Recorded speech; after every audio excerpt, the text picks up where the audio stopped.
बच्चों, कैसे हैं आप सभी। आशा करती हूँ आप सब स्वस्थ और अच्छे होंगे।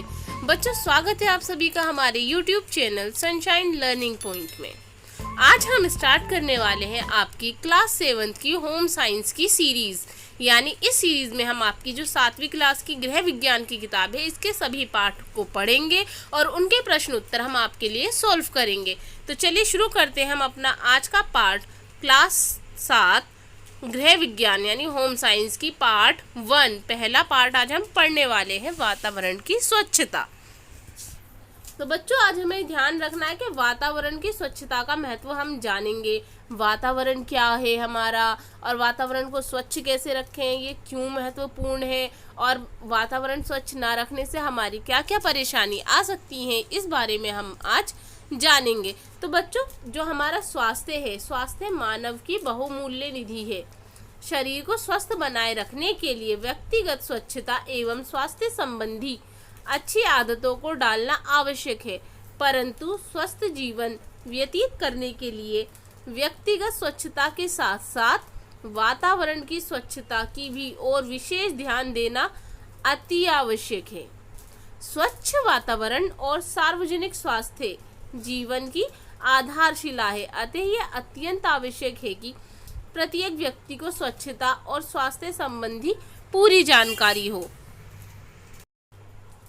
यानी जो हम कहते हैं ना, हमें स्वस्थ रहना है, हर इंसान का ये ख्वाब होता है कि वो, हर कोई ये चाहता है कि वो स्वस्थ रहे, बीमारियों से दूर रहे, उसका शरीर अच्छा हो, पर्सनालिटी अच्छी हो। क्योंकि जब एक इंसान स्वस्थ होता है तभी उसकी पर्सनालिटी अच्छी होती है। आप भी चाहते हैं ना आप हमेशा स्वस्थ रहें, तो उसके लिए बहुत ज़रूरी है स्वच्छता का ध्यान रखना। अगर हमें अपने शरीर को स्वस्थ बनाना है तो उसके लिए हमें अपनी व्यक्तिगत स्वच्छता यानी कि पर्सनल हाइजीन की आदतें डालनी होंगी, जैसे कि रोज़ नहाना, साफ़ कपड़े पहनना, साफ़ रहना, हाथ मुंह बार बार धोना, खाना खाने से पहले हाथ धोना, दिन में 2 बार ब्रश करना, बालों में कंघी करना और अच्छे से व्यवहार करना। तो ये सारी हमारी क्या होती है, ये होती है स्वच्छता संबंधी आदतें, जिससे हम अपने शरीर को स्वस्थ रख सकते हैं। तो जिस तरह हम अपने शरीर को स्वस्थ रखने के लिए स्वच्छता, अपने पर्सनल हाइजीन का ध्यान रखते हैं बच्चों, उसी प्रकार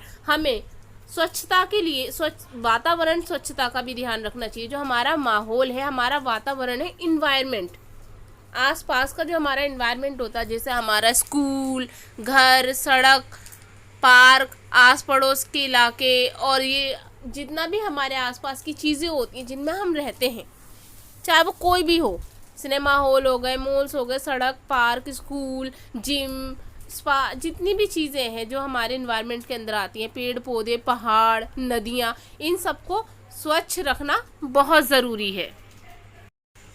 क्योंकि अगर हमारा वातावरण साफ नहीं होगा तो हम अपनी कितनी ही स्वच्छता रखें, अपनी पर्सनल हाइजीन कितनी ही करें, तो भी हमें उसका फ़ायदा नहीं होगा, क्योंकि बीमारियां हमारे अंदर पहुंच जाएंगी। इसलिए एक स्वस्थ शरीर के लिए ज़रूरी है व्यक्तिगत स्वच्छता यानी पर्सनल हाइजीन के साथ साथ अपने इन्वायरमेंट को भी क्लीन रखना। इसका एग्जाम्पल आप इस तरह से ले सकते हैं बच्चों, जैसे कि आप मान लीजिए आप अपनी पर्सनल हाइजीन का पूरा ध्यान रखते हैं, दिन में 2 बार ब्रश करते हैं, रोज़ नहाते हैं, साफ़ कपड़े पहनते हैं, नाखून काटते हैं, अपने हाथ पैरों को साफ़ रखते हैं, खाना खाने से पहले और खाना खाने के बाद हाथों को अच्छी तरह से धोते हैं। लेकिन आप अपने घर में साफ़ सफाई का ध्यान नहीं रखते। यानी आप खुद कितना ही साफ़ रह लें, लेकिन आपका घर गंदा रहे तो क्या आप स्वस्थ रह पाएंगे? नहीं ना। उसके लिए भी बहुत ज़रूरी है अपने व्यक्तिगत स्वच्छता के साथ साथ वातावरण की स्वच्छता। ठीक है बच्चों, यानी कि सार्वजनिक स्वास्थ्य के निर्माण में प्रत्येक व्यक्ति का योगदान आवश्यक है। यानी जो हमारा सार्वजनिक स्वास्थ्य है यानी पब्लिक हेल्थ, हम अपने भी स्वास्थ्य का ध्यान रखें और दूसरों का भी। तो इसमें हर व्यक्ति यानी हर एक इंसान का योगदान ज़रूरी है। ये नहीं आप ये उम्मीद कर लें कि अरे हमने कचरा फैला दिया, क्या हुआ, सामने वाला तो सफ़ा रख लेगा, हमारे कचरा फैलाने से क्या हो रहा है। ये सोच आपको नहीं रखनी है। खुले में कचरा नहीं डालना है, अपने आस पड़ोस को साफ़ रखना है, पेड़ पौधे लगाने हैं, जगह जगह पानी इकट्ठा नहीं होने देना। अपने वातावरण की स्वच्छता हमें की जिम्मेदारी हमें खुद उठानी चाहिए। ठीक है बच्चों। हमें अपने स्वास्थ्य की ओर ध्यान देने के साथ साथ ये भी सोचना चाहिए कि हमें कोई ऐसा कार्य ना करें जिससे दूसरे व्यक्ति के स्वास्थ्य को हानि पहुँचे। जैसे हम अपने शरीर और घर की स्वच्छता की ओर ध्यान देते हैं, लेकिन आसपास के वातावरण की स्वच्छता के महत्व ना दें तो वो गलत होगा, है ना। और इससे अपना उत्तरदायित्व समझना चाहिए कि हमें अपने वातावरण को स्वच्छ रखना ये हमारा कर्तव्य है और हमें अपने कर्तव्यों का पालन करना चाहिए। जब हम सड़क पर कूड़ा कचरा फेंकते हैं, जहाँ तहाँ थूकते हैं, तो इनमें पनपने वाले रोगाणु, मच्छर, मक्खी या हमारे पैरों अथवा द्वारा जूती विभिन्न स्थानों पर पहुंचकर वातावरण को दूषित करते हैं। यानी अगर हम सड़क पर कचरा फेंकें, जहाँ तहाँ थूकें, खुले में शौच करें, तो उससे क्या होगा, मच्छर, मक्खी और दूसरे रोगाणु फैलेंगे। और कई बार जब हम मिट्टी में थूकते हैं तो उस मिट्टी में लोग हम चल के भी जाते हैं तो वो जूतों के ज़रिए हमारे घरों में भी आ जाते हैं जीवाणु, जिनसे हमारे घर वालों को भी बीमारियां फैलने का खतरा होता है। इसलिए ज़रूरी है कि हम अपने वातावरण को दूषित होने से बचाएं। ठीक है बच्चों, बढ़ते हैं अगला, वातावरण को उनके दूषित होने के कारण। अब हमने ये तो जान लिया कि वातावरण को स्वच्छ क्यों रखना चाहिए। अब हम जानते हैं कि वातावरण के दूषित होने के कारण क्या होते हैं, किस किस कारणों से हमारा वातावरण दूषित होता है। तो बच्चों, पृथ्वी पर जीवन, प्रकृति में संतुलन संभव है। यानी जब प्रकृति में और जीवन में संतुलन होगा तभी पृथ्वी पर जीवन पनप सकेगा। परंतु जनसंख्या विस्फोट के कारण प्रकृति में असंतुलन बढ़ता जा रहा है। बढ़ती हुई जनसंख्या एवं अनियोजित उद्योगीकरण के कारण हमारे चारों ओर के वातावरण, वायु, जल, भूमि प्रतिदिन लाखों टन अपशिष्ट पदार्थ मिलते हैं जो हमारे पर्यावरण को प्रतिदिन प्रदूषित करते हैं। यानी कि जैसा हम जानते हैं कि पर्यावरण में और संतुलन होना ज़रूरी है, तभी पृथ्वी पर जीवन बना रहता है। लेकिन जिस तरह से आज के दौर में हमारी जनसंख्या बढ़ती जा रही है, आपने सुना है ना कि हमारी जो जनसंख्या है लगातार बढ़ती जा रही है। भारत की जनसंख्या ही देख लीजिए, अब 130 करोड़ की आबादी हमारे भारत की पहुंच चुकी है। अब अगर जनसंख्या बढ़ेगी तो लोगों को रहने के लिए जगह नहीं मिलेगी, अनाज कम होगा क्योंकि लोग खाने वाले ज़्यादा होंगे, उगाने वाले कम होंगे, और बढ़ती जनसंख्या की वजह से हमें रोज़गार नहीं मिल पाता, एम्प्लॉयमेंट नहीं होता, डेवलपमेंट नहीं हो पाता। तो ये सारे जो नुकसान हैं बढ़ती जनसंख्या की वजह से हैं। और इसके अलावा औद्योगिकरण, यानी बहुत ज़्यादा फैक्ट्रियाँ लगने लगी हैं, जिसके कारण वायु यानी हवा, पानी और भूमि में प्रतिदिन लाखों टन जो अपशिष्ट होते हैं, यानी फैक्ट्रीज़ का कचरा होता है, प्रदूषण होता है, वो इन चीज़ों को, पानी को, ज़मीन, वायु को, जल को और भूमि को प्रदूषित करता है, जिसकी वजह से हम में लाखों बीमारियां पनपने लगी हैं। आपने सुना होगा ना कि पहले के ज़माने के लोग बहुत स्वस्थ रहते थे, लंबी ज़िंदगी जीते थे, लेकिन आजकल लोगों की ज़्यादा ज़िंदगी नहीं रह गई और अनेकों तरह की बीमारियां हमारे शरीर में पनपने लगी हैं। तो वो इन सब बीमारियों की वजह सिर्फ़ और सिर्फ ये प्रदूषण ही है, जिससे हमारा वातावरण दूषित हो रहा है। तो उसमें पहला कौन सा है, हमारा वायु प्रदूषण। अब आप जानते हैं कि वायु प्रदूषण क्या होता है। तो ये तो हम जानते हैं बच्चों के जीवित रहने के लिए, शरीर को स्वस्थ बनाए रखने के लिए साफ़ हवा की ज़रूरत है, क्योंकि हम हवा के ज़रिए ही ऑक्सीजन लेते हैं ना, सांस ले पाते हैं। अगर हवा साफ़ नहीं होगी तो हम ऑक्सीजन नहीं मिलेगा हमें, जिससे कि ऑक्सीजन ना मिलने की वजह से हम दम तोड़ देंगे। आप तो हर बार सुनते ही होंगे बच्चों कि दिवाली के टाइम पे जो हमारा अक्टूबर और नवंबर का महीना होता है, दिल्ली में प्रदूषण कितना ज़्यादा फैल जाता है। हम कहते हैं ना कि दिल्ली की हवा जहरीली हो गई है। क्यों? क्योंकि इन दिनों में हमारी दिल्ली की हवा में जहर घुल जाता है। एक तरफ दिवाली के पटाखे इतने ज़्यादा, उनमें से गैस निकलती है जिससे कि हवा जहरीली हो जाती है। दूसरी तरफ ये जो यूपी और हरियाणा है, यहाँ पे फसलों की कटाई होती है, तो उनका जो बचा हुआ मवाल होता है, जो भी माल बेकार चीज़ें होती हैं, वो उनको जला देते हैं, जिससे कि धुआं निकलता है। और इसी दूषित वायु मनुष्य के लिए ही नहीं बल्कि पेड़ पौधों के लिए ही भी हानिकारक होती है। यानी जो जहरीली हवा होती है सिर्फ हम इंसानों को ही नुकसान नहीं पहुंचाती बल्कि पेड़ पौधों को भी पहुंचाती है, क्योंकि पेड़ पौधे क्या करते हैं, कार्बन डाइऑक्साइड लेकर ऑक्सीजन बनाते हैं, और इस दूषित हवा के कारण पेड़ पौधे सूखने लग गए हैं। आपने देखा है ना, जगह जगह पेड़ पौधे बहुत कम हो गए हैं, पहले बहुत ज़्यादा हुआ करते थे। अब अगर पेड़ पौधे नहीं होंगे तो वो हवा को साफ़ नहीं कर पाएंगे, और साफ़ हवा को हम अपने अंदर नहीं लेते, हम दूषित हवा को अपने अंदर लेंगे शरीर के अंदर, तो जिससे कि क्या होगा, हमें नुकसान होगा, हमारे शरीर को ये नुकसान पहुंचाएगी। इसकी वजह से ही हमें कैंसर और अनेकों बीमारियां हो जाती हैं। अगला है, जैसे कि आप देख सकते हैं कि किस तरह से हर तरफ गाड़ियां चल रही हैं। दिल्ली में कितना ट्रैफिक जाम रहता है, जिससे देखो उसके पास अपनी गाड़ी है, पब्लिक ट्रांसपोर्ट का इस्तेमाल नहीं करते, जगह जगह फैक्ट्रियां लगी हुई हैं, तो इन गाड़ियों से निकलने वाला धुआं, फैक्ट्रियों से निकलने वाला धुआं, ये जब सब हवा में मिलता है तो इससे हवा हमारी प्रदूषित हो जाती है और हवा हमारी साफ नहीं रहती। गाँवों, कस्बों और शहरों के कई भाग में आज भी भोजन पकाने के लिए क्या होता है, लकड़ी और कोयले का प्रयोग किया जाता है। आपने सुना होगा ना, गाँवों में चूल्हा जलाया जाता है।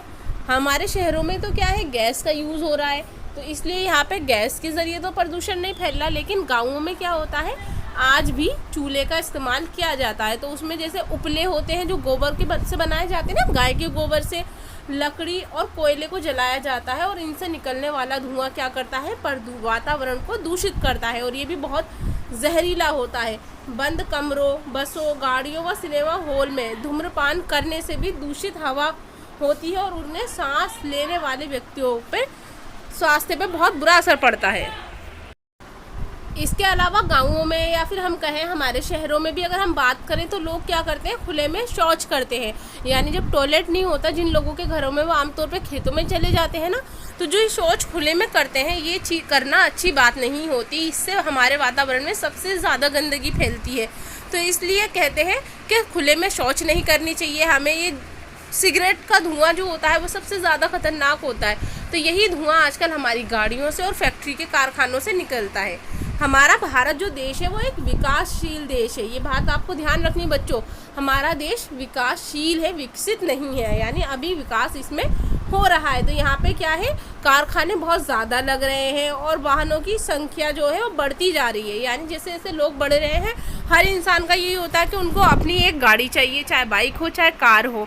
तो इसी वजह से गाड़ी और कारखानों की संख्या बढ़ती जा रही है, और इन गाड़ियों से और कारखानों से गंदी गैसें निकलती हैं जो कि हमारे वातावरण को दूषित करती हैं, और इसी की वजह से हमारे शरीर में अनेक तरह की बीमारियां पनपने लगी हैं। इस पॉल्यूशन की वजह से लोगों को क्या होता है, दूषित हवा की वजह से आंखों में जलन होती है और सांस लेने में तकलीफ़ होती है, किडनी प्रॉब्लम हो जाती है, फेफड़े ख़राब हो जाते हैं, हमारा जो ब्लड होता है वो साफ़ नहीं रह पाता, क्योंकि ऑक्सीजन जब हमारे शरीर में जाती है तो वो बच्चों क्या करती है, हमारे खून को प्योरीफाई करती है।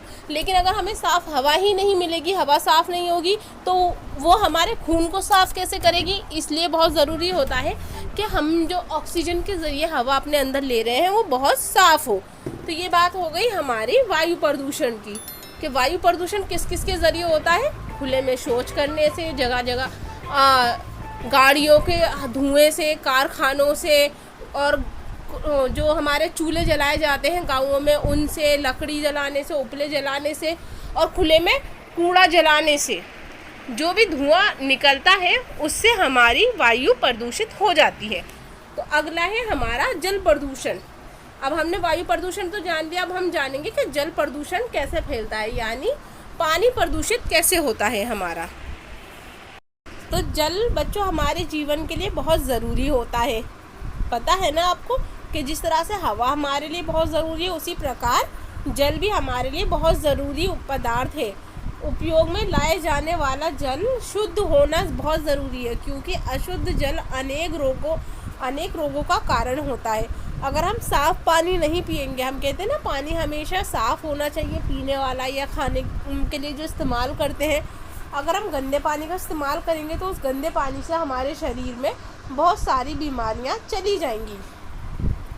तो जो हमारे देश के अधिकांश जनता है वो कहाँ रहती है, गाँवों और कस्बों में रहती है। पीने के पानी के लिए नदी, तालाब, कुओं पर वो निर्भर करती है, क्योंकि आपने सुना ही होगा कि हमारा देश बहुत बड़ा है और यहाँ पे ये जानते हैं आपके 130 करोड़ की आबादी है। तो उस 130 करोड़ की आबादी में ज़्यादातर जनता जो है वो गाँवों और कस्बों में रहती है। तो जो कस्बों और गाँवों की जनता होती है वो पीने के पानी के लिए किस पे निर्भर रहती है? नदी, तालाब और कुओं पर ही निर्भर रहती है। उन्हें इन्हीं के ज़रिए वो पानी मिलता है। शहरों में भी प्राय झुग्गी झोपड़ी बस्तियों में स्वच्छ पेयजल की व्यवस्था नहीं होती। जैसे हमने सुना है ना, हमारी दिल्ली में भी कई सारी झुग्गियाँ झोपड़ियाँ हैं। मुंबई में जो झोपड़ियाँ हैं, कितनी बड़ी ज़्यादा झोपड़ियाँ, जो बहुत बड़ी झोपड़ियाँ हैं। तो यहाँ पे जो झोपड़ियाँ होती हैं, यहाँ पे पीने का साफ पानी नहीं मिल पाता है। तो नदियों, तालाबों, कुओं, झीलों और पोखरों में लोग कपड़े धोते हैं, बर्तन साफ करते हैं, स्वयं एवं पशुओं को नहलाते हैं तथा कई बार मल मूत्र आदि भी त्यागते हैं, जिससे जल में कई प्रकार के रोगाणु मिल जाते हैं। अब अज्ञानतावश इस दूषित जल को पीने के लिए प्रयोग में लाया जाता है, तो ये अनेक प्रकार के रोग इससे फैलते हैं। गंदे जल के निकास की उचित व्यवस्था ना होने के कारण जगह जगह गड्ढों में भरा हुआ गंदा पानी सड़ता रहता है, जिससे मच्छर, मक्खी और अनेक प्रकार के रोगाणु पनपते हैं। तो बच्चों, मतलब आपने देखा है ना, जो ये गाँवों और झुग्गी झोपड़ी के लोग होते हैं वो नदियों पे, तालाबों पे, पोखरों पे निर्भर रहते हैं। तो ये लोग क्या करते हैं, अपने जैसा आप देख रहे हैं कि ये कपड़े भी नदी में धो रहे हैं, बर्तन धो रहे हैं, नहा रहे हैं, अपने जानवरों को भी वहीं नहलाते हैं उसी नदी में। तो अब अगर, और कई बार तो लोग क्या करते हैं, मलमूत्र यानी जो शौच होती है वो भी करते हैं, टॉयलेट जो जाते हैं वो भी नदी में ही कर लेते हैं। तो इससे तो पानी बहुत गंदा हो जाता है ना। अब बताओ आप, इतने गंदे पानी को हमें पीना चाहिए क्या? इससे तो कई सारी बीमारियां, कई सारे रोगाणु उन पानी में इकट्ठे हो जाते हैं। अब अगर हम उस पानी का इस्तेमाल अपने खाने पीने के लिए करेंगे तो उसके ज़रिए हमारे शरीर में कितनी बीमारियां जाएंगी, जो कि बहुत बुरा होता है। और कई बार ऐसा होता है कि गंदा पानी इकट्ठा होता रहता है और उसको निकालने की जगह नहीं होती, तो उसमें मच्छर और मक्खियाँ और अनेक तरह के रोगाणु जो होते हैं वो पनपने लगते हैं, और इस तरह से हमारा जो पानी होता है वो दूषित हो जाता है। और कई बार ऐसा होता है, जो कारखाने होते हैं, फैक्ट्रियाँ, वो नदी के किनारे अपनी फैक्ट्री लगाते हैं लोग, और उससे निकलने वाला कचरा, जो भी बेकार अवशेष होते हैं, वो भी वो नदी में बहा देते हैं, जिससे कि पानी हमारा दूषित हो जाता है। और अब तो आपने देखा ही है बच्चों, गणेश चतुर्थी और दुर्गा पूजा पे जो मूर्तियाँ पानी में बहाई जाती हैं उनमें कितना केमिकल होता है, उससे भी हमारा पानी बहुत दूषित हो जाता है और पीने के लायक नहीं रहता। अगर इस तरह का पानी हम पिएंगे, साफ़ नहीं होगा, तो हमारे शरीर में न जाने कितनी बीमारियां हो जाती हैं, जिससे हम स्वस्थ नहीं रहते और जल्द ही हम मृत्यु का शिकार हो जाते हैं। इसलिए हमें अपने पानी को दूषित नहीं करना चाहिए और हमेशा स्वच्छ पानी का इस्तेमाल करना चाहिए। यानी अगर हम कपड़े धो रहे हैं तो हम उसे नदी, तालाबों में ना धोएं, अपने घरों में धोएं। टॉयलेट हमेशा टॉयलेट में जाकर करें, और पानी कारखाने हमेशा नदी से दूर बनाएं। ठीक है बच्चों, आई होप कि आपको ये सब समझ में आ गया होगा। अगला है हमारा भूमि प्रदूषण, यानी हमने जल प्रदूषण, वायु प्रदूषण पढ़ लिया। अब हम पढ़ेंगे भूमि प्रदूषण, कि जो हमारी भूमि होती है, ज़मीन होती है, ये भी तो प्रदूषित होती है ना बच्चों। ये तो आपको पता ही होगा कि प्रदूषण 4 प्रकार के होते हैं ना, वायु प्रदूषण, जल प्रदूषण, भूमि प्रदूषण, और जो कहते हैं ध्वनि प्रदूषण यानी शोर प्रदूषण, जिसको इंग्लिश में कहते हैं एयर पोल्यूशन, वाटर पोल्यूशन और सॉइल पोल्यूशन। एंड भूमि जो शोर का प्रदूषण होता है वो होता है नॉइज़ पोल्यूशन। तो अब हम बात करेंगे भूमि प्रदूषण की, यानी जो सॉइल होती है, मिट्टी होती है, वो किस तरीके से प्रदूषित होती है। हमारा देश एक कृषि प्रधान देश है, यहाँ पे ज़्यादातर कृषि ही होती है, ये तो आप जानते ही हैं। तो बंजर, पहाड़ी व रेगिस्तानी भूमि को छोड़कर जितनी भी भूमि बचती है वह जीवन निर्वाह के लिए कम है। यानी अगर हम, क्योंकि ज़्यादातर तो कृषि हो रही है, अब जो बंजर ज़मीन है, पहाड़ी ज़मीन या रेगिस्तानी ज़मीन है, इनको छोड़कर हम ज़िंदगी गुजारने के लिए बाकी ज़मीन का इस्तेमाल करते हैं, मतलब खेती करते हैं, उसमें रहते हैं। तो इस ज़मीन का हमारे लिए बहुत उपयोग होता है।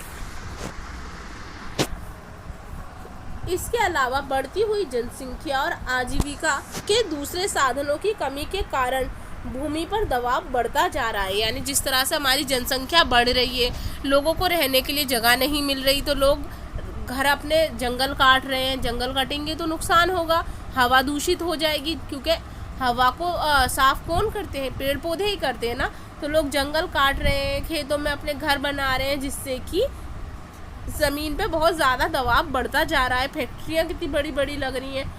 खेतों में अधिक पैदावार लेने के लिए रासायनिक उर्वरक और कीटनाशक दवाइयों के प्रयोग के बढ़ने के कारण भूमि प्रदूषित हो रही है, क्योंकि जिस तरह से अब जनसंख्या बढ़ रही है, लोगों की जनसंख्या बढ़ेगी तो लोगों को अनाज भी ज़्यादा चाहिए, और अनाज कम होगा तो वो क्या करते हैं, लोग जो किसान होते हैं वो अपनी पैदावार बढ़ाने के लिए, खेती अच्छी करने के लिए जो उर्वरक होते हैं, कीटनाशक दवाइयाँ होती हैं, उनका इस्तेमाल करते हैं। और ये कीटनाशक दवाइयों से खेती और पैदावार तो अच्छी हो जाती है, लेकिन ये खाने में अच्छी नहीं होती, जिससे कि उस फसल को अच्छा नहीं माना जाता, और इसी वजह से हमारी जो ज़मीन होती है वो भी बंजर हो जाती है। प्रतिदिन घरों से निकलने वाली गंदगी, जैसे रसोई का कूड़ा कचरा, व्यर्थ कागज़, धातु, प्लास्टिक आदि को उचित ढंग से विसर्जित ना करने के कारण भूमि दूषित होती है। यानी जो हमारे घरों से कचरा निकलता है, खासकर रसोई घर से, रसोई घर का जो कूड़ा कचरा होता है, बेकार के कागज़ हो गए, बेकार धातुएं जो होती हैं वो हम ऐसे ही फेंक देते हैं। और ख़ासकर प्लास्टिक, क्योंकि बच्चों आपको पता है ना, प्लास्टिक कभी भी गलती नहीं है। आप उसको ऐसे ही ज़मीन में फेंक दोगे तो वो उसके अंदर के जो प्लास्टिक के कीटाणु होते हैं वो ज़मीन में फैल जाते हैं, और प्लास्टिक कभी भी गलकर ख़राब नहीं होती, वो ज़मीन को ख़राब करती रहती है। और इसी वजह से हमारी ज़मीन जो होती है, भूमि होती है, वो दूषित हो जाती है। ऐसे स्थानों पर मच्छर, मक्खियाँ और चूहे और अन्य रोगवाहक, यानी ऐसे जीव जिनसे रोग फैलते हैं, वो अपना घर बना लेते हैं जहाँ ज़मीन दूषित होती है, और मनुष्यों को अनेक प्रकार के रोग फैलाते हैं। इसीलिए हमें अपनी भूमि के भी प्रदूषण को रोकना चाहिए। इसके अलावा खाली भूमि पर फेंके जाने वाले औद्योगिक कूड़े, यानी जो हमारी खाली ज़मीनें होती हैं, जो फैक्ट्री का कूड़ा होता है वहाँ पे इकट्ठा होता रहता है, तो उससे क्या होता है, विषैले रसायन भी भूमि की उर्वरता, यानी जिससे कि फसल अच्छी होती है। भूमि में कुछ ऐसे तत्व होते हैं जिससे फसल पैदा होती है, लेकिन अगर हम ऐसे विषैले रसायन उसमें फेंक देते हैं तो उससे उसकी उर्वरता नष्ट हो जाती है, और उसके साथ साथ फसलें भी उनकी नष्ट हो जाती हैं। इसलिए ज़रूरी है कि हम भूमि प्रदूषण को रोकें, क्योंकि अगर भूमि बंजर हो जाएगी, उसकी उर्वरता ख़त्म हो जाएगी तो फसल नहीं हो पाएगी, और अगर फसल नहीं होगी तो हमें अनाज नहीं मिलेगा, जिसकी वजह से एक अकाल का बहुत बड़ा संकट हम लोगों पर आ जाएगा। अब अगला है बच्चों हमारा शोर द्वारा प्रदूषण, यानी कि नॉइज़ पोल्यूशन। तो नॉइज़ पोल्यूशन क्या होता है बच्चों, हमारा किसी भी अवांछनीय आवाज़ को शोर कहते हैं। अवांछनीय मतलब ऐसी आवाज़ जिससे तकलीफ़ हो, हमारे कानों को, हमारे शरीर को परेशानी हो, उसे शोर कहते हैं, जो हम बर्दाश्त नहीं कर सकते। कई कारखानों, तेज़ वाहनों से ऊंची आवाज़ें आती हैं, या रेडियो और टेलीविज़न का जो शोर होता है उससे हमारा सर दर्द करने लगता है ना, तो इससे भी हमारा वातावरण जो होता है प्रदूषित हो जाता है। अब अगर आप रोड पे चले जाएं तो आप देखेंगे कि बिना वजह में जो गाड़ी वाले होते हैं वो हॉर्न बजाते रहते हैं, पों पों पों करके। तो जो इससे शोर होता है वो हमारा नॉइज़ पोल्यूशन होता है, जो कि हमें बर्दाश्त नहीं होता, और इसकी वजह से क्या होता है, हम लोगों के सर में दर्द होने लगता है, और भी दूसरी परेशानियां होने लगती हैं। इसके अलावा जो आधुनिक घरेलू बिजली यंत्र हैं, जैसे कपड़े धोने की machine, mixie, cooler, air conditioner, अपने शोर से मनुष्य के कानों को हानि पहुंचाते हैं। जो वॉशिंग मशीन आप लोगों के घर में इस्तेमाल होती है, मिक्सर ग्राइंडर जो इस्तेमाल होती है, आपने उसकी आवाज़ देखी है ना, और कूलर, इनकी आवाज़ से भी कई बार हमें बहुत ज़्यादा इरिटेशन होती है, और इनकी वजह से जो नॉइज़ पोल्यूशन होता है, हम जो होते हैं अपना दिमागी तवाज़ुन आमतौर पे खो देते हैं, हमें बर्दाश्त करने की काबिलियत नहीं रहती। कई बार लोग बहरे भी हो जाते हैं नॉइज़ पोल्यूशन की वजह से, क्योंकि सुनने में उनको प्रॉब्लम आने लगती है, चिड़चिड़ापन आ जाता है, और सर दर्द, और बहुत ज़्यादा और भी बहुत परेशानियां हमारे शरीर को इस नॉइज़ पोल्यूशन से होने लगती हैं। अगला है हमारा स्वच्छ वातावरण का स्वास्थ्य पर, अस्वच्छ वातावरण का स्वास्थ्य पर प्रभाव। यानी अगर हमारा जो वातावरण है वो अस्वच्छ होगा, साफ नहीं होगा, तो उसका हमारे स्वास्थ्य पर क्या प्रभाव पड़ेगा, अब हम ये जानते हैं। ठीक है, तो पहला है स्वच्छ वातावरण हमारे स्वास्थ्य की कुंजी है, ये हम जान चुके हैं। तो उसी प्रकार अस्वच्छ वातावरण के कारण अनेक रोग फैलते हैं, और वो रोग कौन कौन से होते हैं, जैसा कि पहला है हमारा दूषित वायु द्वारा आँख, नाक में जलन। जो दूषित वायु होगी तो उससे क्या होता है, मैंने आपको बताया था ना, हमारी आँखों में, नाक में जलन होने लगती है, सिर दर्द होता है, खांसी, जुकाम, सांस और फेफड़ों से संबंधित बीमारियां हो जाती हैं। गले व छाती में दर्द होता है। फेफड़ों के कैंसर से जानलेवा रोग हो सकता है।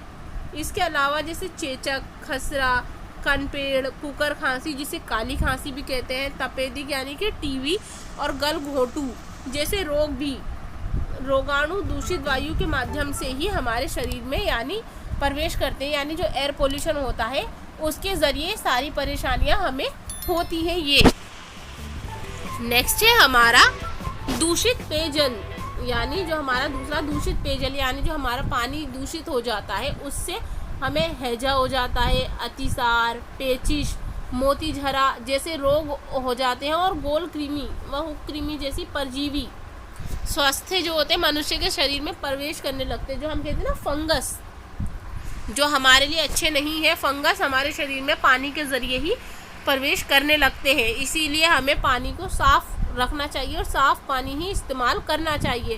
ठहरे हुए गंदे पानी के गड्ढों में पनपने वाले मच्छर, मक्खियाँ और रोगाणु मलेरिया, पित्त ज्वर यानी जो पित्त का जो बुखार होता है वो, वायरस, फीवर और आदि रोग फैलते हैं। जैसे कि हम कहते हैं हमारा कोरोना वायरस। अगर हम गंदे पानी का इस्तेमाल करेंगे, अपनी साफ़ सफाई नहीं रखेंगे तो इससे कोरोना होने का ज़्यादा खतरा रहता है ना। तो इसी प्रकार हमें अपने पानी, जो हमारे वातावरण का पानी होता है उसको साफ़ रखना चाहिए, उसे गंदा नहीं करना चाहिए। नेक्स्ट है हमारा दूषित भूमि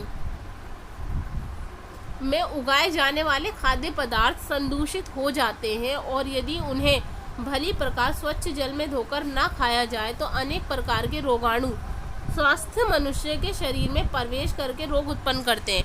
यानी अब हमारी ज़मीन अगर दूषित हो गई है और उसमें जो फसल उगाई जाती है उसी फसल को हम अच्छी तरह से साफ करके धोए बिना खा ले तो जो उसके रोगाणु होते हैं वो हमारे शरीर में प्रवेश कर लेते हैं और उसी की वजह से हम एक अच्छे से अच्छा स्वस्थ इंसान भी बीमारियों का शिकार हो जाता है। इसलिए बीमारियों से बचने के लिए हमें अपनी वायु को, जल को और भूमि को दूषित होने से बचाना चाहिए, ये हमारा कर्तव्य है। अगला है हमारा शोर। जो शोर होता है वो मनुष्य के कानों को हानि पहुंचाता है और लगातार शोर के बीच रहने से श्रवण शक्ति यानी जो सुनने की ताकत है वो कम हो जाती है। अचानक बहुत ऊंची आवाज़ से हमारे कान के पर्दे को भी हानि पहुंचती है। यानी जो हम सुनते हैं वो कान के पर्दे के ज़रिए ही सुनते हैं ना, और अगर हमारे कान के पर्दे को हानि पहुंचेगी तो क्या होगा, हम बहरे भी हो सकते हैं। शोर से हृदय की धड़कन तेज़ हो जाती है। कई बार आपने सुना ना, अचानक कोई आप पे बहुत तेज़ बुरी तरीके से चीखे तो आपका दिल बहुत जल्दी तेज़ धड़कने लगता है। तो किसी भी तरह की अगर अचानक कोई बहुत भयंकर सी आवाज़ आती है तो हम डर जाते हैं ना। क्यों? क्योंकि हमारा दिल बहुत तेज़ धड़कने लगता है। तो इससे शोर से हमारी दिल की धड़कनें तेज़ हो जाती हैं और जो हमारा मानसिक तनाव है बढ़ जाता है, जिससे मैंने कहा था इंसान फ्रस्ट्रेटेड हो जाता है, चिड़चिड़ा हो जाता है, बात बात पर गुस्सा उसको आने लगता है। इसलिए अननेसेसरी जो नॉइज़ पोल्यूशन होता है उससे भी हमें बचना चाहिए कि कोई शोर ना हो। जैसे गलियों में लोग डीजे बजा लेते हैं बिना वजह में, शादी हो रही है पूरा पूरा दिन, पूरा पूरा हफ्ता रात भर डीजे बजाते हैं जिससे दूसरों को परेशानी होती है। तो हमें ये अवॉइड करना चाहिए कि कोई भी ऐसा काम ना करें जिससे कि हमारे वातावरण में शोर हो और दूसरों को परेशानी हो। ठीक है बच्चों, चलिए अब हमने ये जान लिया कि क्या क्या असर पड़ता है अस्वच्छ वातावरण का हमारे प्रभाव, हमारे स्वास्थ्य पर, और जो वातावरण है वो अस्वच्छ कैसे होता है वो भी हमने जान लिया इसके कारण। तो अब हम जानेंगे वातावरण को स्वच्छ रखने के उपाय, कि हमारा जो वातावरण है हम उसको स्वच्छ कैसे रख सकते हैं। तो केवल स्वच्छ वातावरण स्वास्थ्य के आधार पर ही सुखी जीवन की संभावना हम लोग कर सकते हैं। अगर हमारा वातावरण स्वच्छ नहीं होगा और हम स्वस्थ नहीं होंगे तो हम एक सुखी जीवन नहीं जी सकते। और इसके लिए हमें क्या करना चाहिए, एकजुट होकर कदम उठाने होंगे। यानी अगर हम मिलकर काम करेंगे अपने वातावरण को स्वच्छ बनाने के लिए, तभी हम अपने वातावरण को दूषित होने से बचा सकते हैं। वरना वो समय दूर नहीं है बच्चों कि अगर हमारा यही हाल रहा तो हमारे जो पृथ्वी है उस पर जीवन खत्म हो जाएगा और उसकी वजह होगी सिर्फ और सिर्फ पोल्यूशन, प्रदूषण। क्योंकि हमारी पृथ्वी पर ना साफ़ हवा होगी, ना साफ़ पानी और ना ही साफ़ ज़मीन, जिसकी वजह से यहाँ पे रहना मुश्किल हो जाएगा। तो पहला हमारा कदम क्या हो सकता है, क्या हम कर सकते हैं? पहला है सामाजिक चेतना, यानी लोगों को जागरूक करना। कि हाँ बच्चों, हर व्यक्ति को ये जानना बहुत ज़रूरी है, भली प्रकार समझ लेना चाहिए कि स्वास्थ्य और स्वच्छता एक ही सिक्के के दो पहलू हैं। यानी अगर हम स्वच्छ रहेंगे तो ही स्वस्थ रह सकते हैं, और अगर हमें स्वस्थ रहना है तो हमें वातावरण की स्वच्छता का भी पूरा ध्यान रखना होगा। इसीलिए एक ही सिक्के के दो पहलू हैं। केवल जन चेतना और जन संकल्प के माध्यम से ही हम सब मिलकर अपने वातावरण को स्वच्छ बना सकते हैं। यानी ये किसी एक इंसान की जिम्मेदारी नहीं है, हम सरकारों के ऊपर नहीं रह सकते कि ये सब वातावरण की जिम्मेदारी सरकार की है, नहीं, इसका निर्णय हम सबको लेना होगा। ये हम सबका कर्तव्य है कि हम अपने वातावरण को स्वच्छ रखें, या हम अपने स्कूल को, पार्क को, घर को, आस पड़ोस को, सड़कों पे कचरा ना फैलाएं, जगह जगह ना थूकें, पेड़ पौधे लगाएं और दूसरों की मदद करें और पोल्यूशन ना फैलाएं, पानी में गंदगी ना डालें। इससे हम अपने वातावरण को स्वच्छ रख सकते हैं। तो वातावरण को स्वच्छ रखने के लिए मुख्यतः हमें दो मुख्य बातों का ध्यान रखना चाहिए। पहला है, हमें गंदगी नहीं फैलानी चाहिए। गंदगी फैलाएंगे तो हम स्वच्छ नहीं रह सकते ना। फिर हमें गंदगी को साफ करने में सहयोग देना चाहिए। यानी हमें ये निर्णय लेना है कि पहला, हम गंदगी नहीं फैलाएंगे चाहे कुछ भी हो जाए, और दूसरा हमें ये निर्णय लेना है कि अगर हमारे सामने कोई गंदगी फैला रहा है तो हम उसको साफ करें, उसे गंदगी फैलाने से रोकें। यानी कोई अगर आपके सामने कचरा फैलाता है तो आप उसको टोकें कि यहाँ कचरा ना डालें, कचरा कूड़ेदान में ही डालें। ठीक है बच्चों।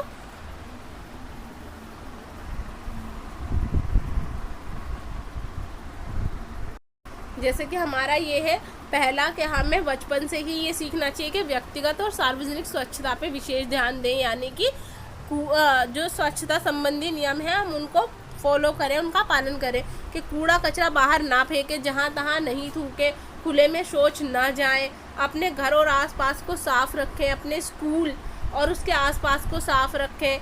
इन बातों को अपनी आदत बना लें ताकि हम स्वच्छता का पूरा ध्यान रखें।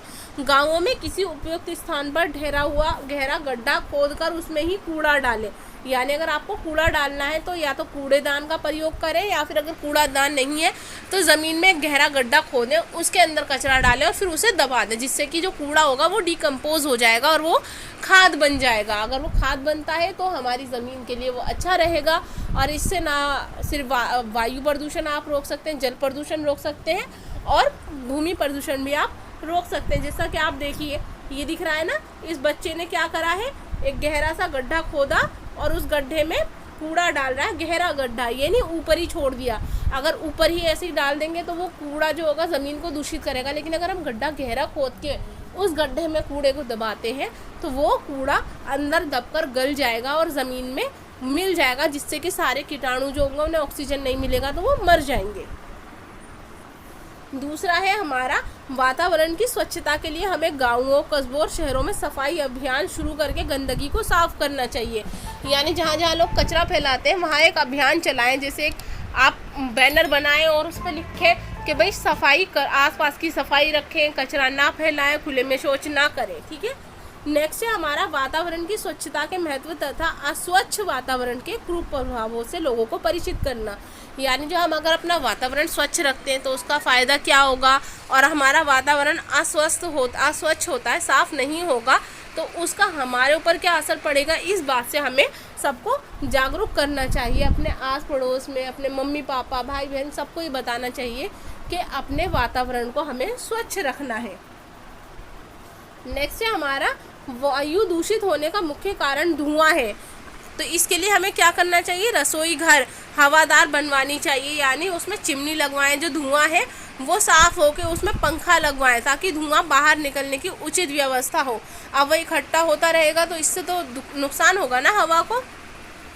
यदि संभव हो तो हमें ये करना चाहिए कि हम ऐसे ईंधन का इस्तेमाल करें जिससे धुआं ना निकले। जैसे हम LPG सिलेंडर इस्तेमाल करते हैं ना, और गाड़ियों में CNG का इस्तेमाल करें जिससे हवा दूषित नहीं होगी, और सौर ऊर्जा का इस्तेमाल करें। आपने सुना है ना, सौर कुकर, सौर ऊर्जा, बड़े बड़े जो पैनल लगे होते हैं जिससे हम सूरज की रोशनी से बिजली बनाते हैं और ऊर्जा बनाते हैं। इसके अलावा बायोगैस भी हम इस्तेमाल कर सकते हैं।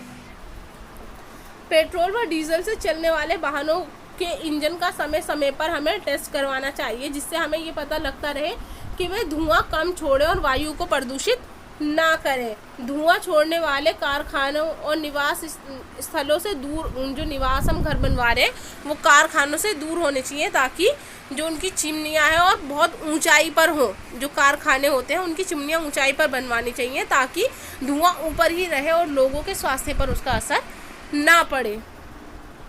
अगला है जन चेतना के अभियान में स्वच्छ पेयजल की आवश्यकता पर बल देना चाहिए। यानी हम लोगों को अगर जागरूक करें तो साफ पानी की आवश्यकता पर जोर दें कि हमें साफ पानी का इस्तेमाल करना है और किस तरीके से उस पानी का इस्तेमाल करें, गंदे पानी से बचें और पानी को गंदा ना करें।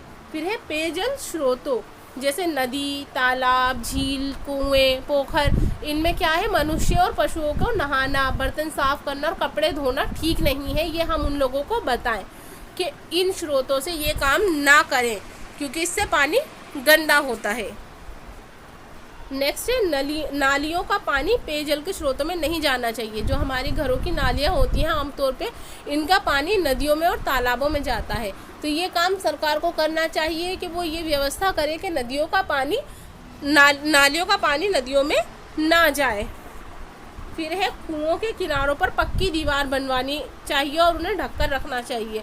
अगर पक्की दीवार होगी तो जाहिर सी बात है उसमें कचरा नहीं गिरेगा, ढक के रखेंगे तो पानी साफ रहेगा। और नए पक्के कुएं ऊंचे स्थान पर बनवाने चाहिए ताकि वो उनका पानी साफ रहे। फिर है स्वच्छ पेयजल के लिए गहरे हैंडपम्प लगवाने चाहिए। और अगर हम कुएं का इस्तेमाल नहीं कर रहे तो जो हैंडपम्प लगवाते हैं, जिसे हम बेरिंग या बोरिंग कहते हैं ना, वो गहराई में लगे ताकि नीचे ग्राउंड वाटर आए। जो ज़मीन के अंदर का पानी होता है वो बहुत साफ़ होता है, तो जो ग्राउंड वाटर है वो पानी हम इस्तेमाल करें हैंडपम्प के ज़रिए, वो बहुत ज़्यादा गहराई में लगे।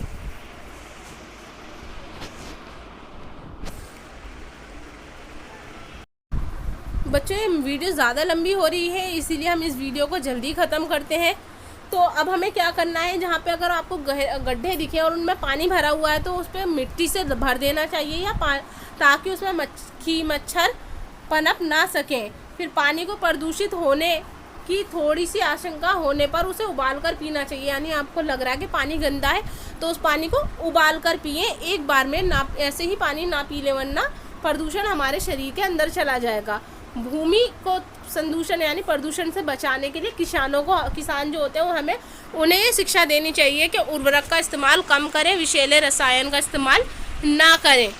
अधिकांश व्यक्ति ये नहीं जानते कि शोर स्वास्थ्य के लिए कितना हानिकारक है, तो हमें उनको ये बताना चाहिए कि शोर ना करें। शोर से हमारे वातावरण पे क्या असर पड़ता है। लाउड स्पीकर और शोर करने वाले वाहनों पर हमें प्रतिबंध लगाना चाहिए। टेलीविज़न अगर देखें तो उसकी आवाज़ कम हो, रेडियो की आवाज़ कम हो, लाउड स्पीकर बजाने से हमें बचना चाहिए।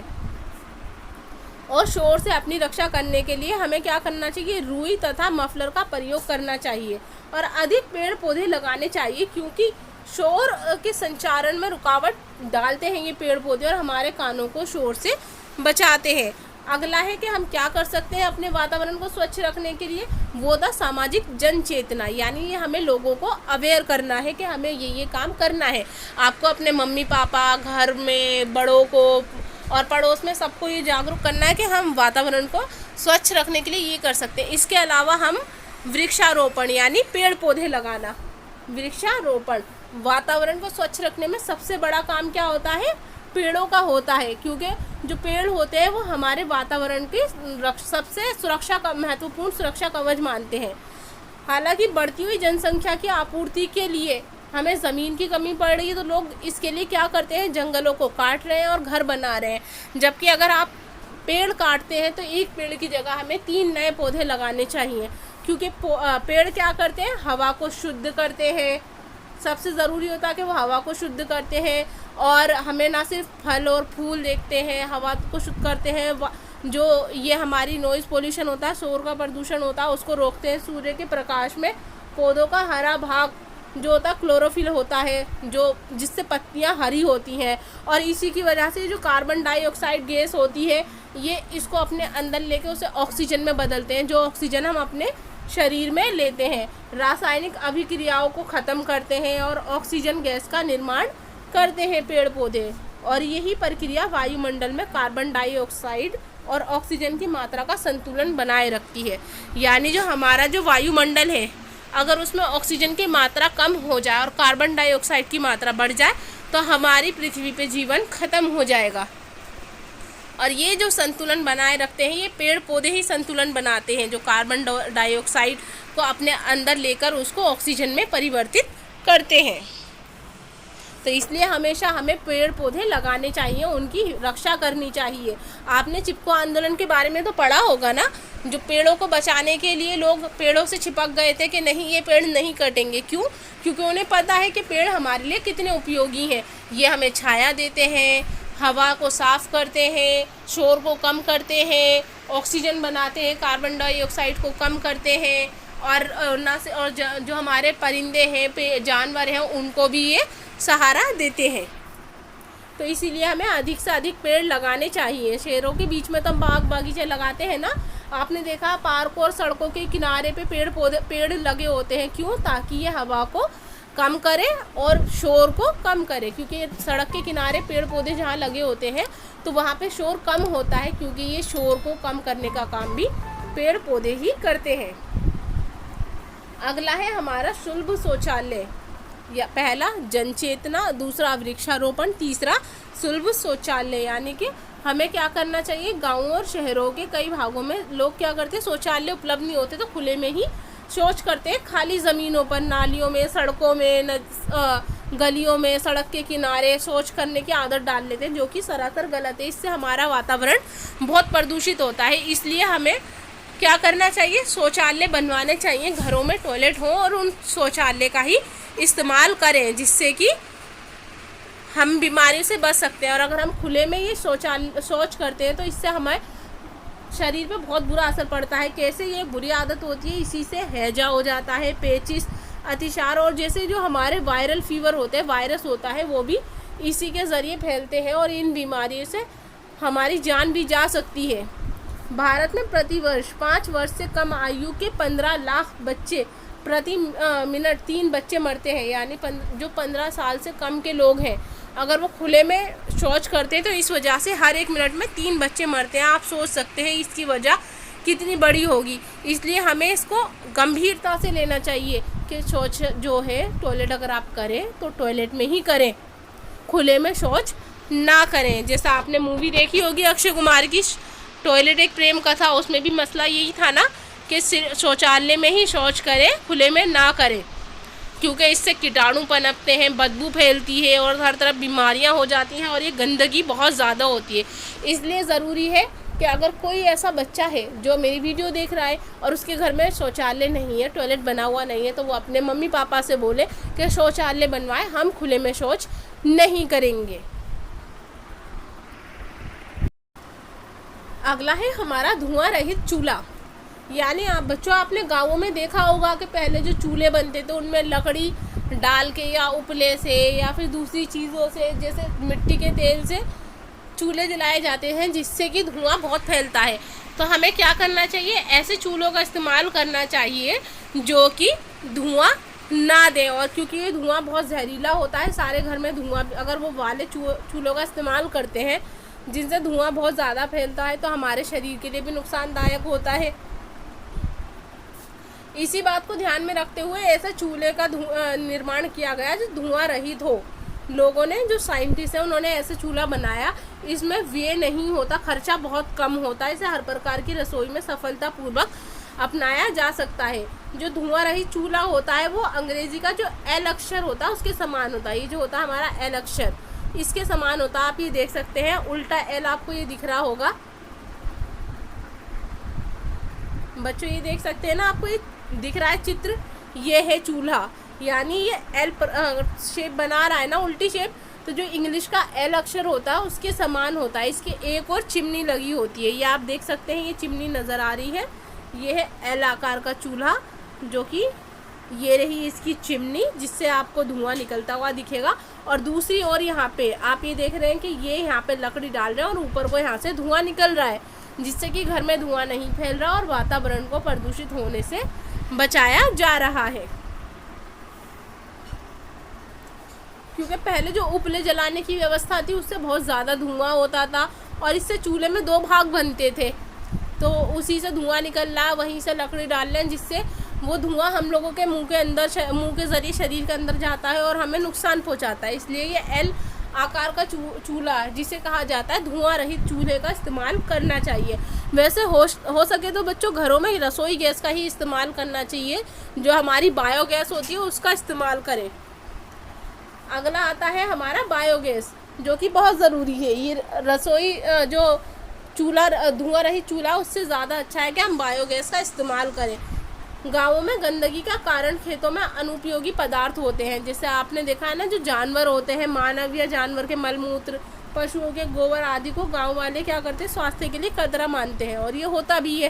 तो इस प्रकार की गंदगी से फैलने वाले रोग के लिए इनके सही प्रयोग को गाँवों में बायोगैस की तरह इस्तेमाल करते हैं, जिसे हम गोबर गैस के नाम से भी जानते हैं। आप साइंस के सब्जेक्ट में आपने पढ़ा होगा गोबर गैस के बारे में। यानी जो गोबर होता है उसको इकट्ठा करते हैं, एक बहुत बड़ा सा टैंक बनाते हैं और वो उसमें उसको ढक के रख देते हैं महीनों तक, और उससे फिर जो गैस निकलती है उसको बायोगैस के रूप में इस्तेमाल किया जाता है। जो इस संयंत्र से बनी गैस को ईंधन के रूप में प्रयोग करके वायु को धुएं से प्रदूषित होने से बचाया जाता है, और इसमें बनी प्राकृतिक खाद के प्रयोग से भूमि की उर्वरता को बढ़ाया जाता है। यानी अगर हम जो गोबर है या फिर इंसानों का मलमूत्र है उसको महीनों तक इकट्ठा करके ढक के रख देते हैं एक टैंक में, और उससे गैस बनती है, तो उसको ईंधन के रूप में इस्तेमाल करते हैं, और जब वो पूरी तरह से सड़ के सूख जाती है तो वह एक अच्छी खाद के रूप में प्रयोग किया जाता है। और गाँवों के लिए बायोगैस बहुत लाभकारी है तथा सरकार इसे अधिक लोकप्रिय बनाने के लिए इसे लगवाने में विशेष तकनीकी सहायता एवं अनुदान भी देती है। तो बच्चों ये हम जान गए ना कि हमें अपने वातावरण को किस प्रकार स्वच्छ रखना है। तो आज की वीडियो बच्चों यहीं पूरी हुई। अगर आपको ये वीडियो पसंद आई है तो वीडियो को लाइक करें, चैनल को सब्सक्राइब करें और इसे अपने दोस्तों में ज़्यादा से ज़्यादा शेयर करें। और अगली वीडियो में हम इस पाठ के प्रश्न उत्तर करेंगे। तो इसी तरह की वीडियोस के लिए हमारे चैनल को से जुड़े रहें और सब्सक्राइब बटन के बराबर में लगे बेल आइकन बटन को दबाना ना भूलें, ताकि हमारी आने वाली हर लेटेस्ट वीडियो की जानकारी सबसे पहले आपको मिले। Thank you for watching.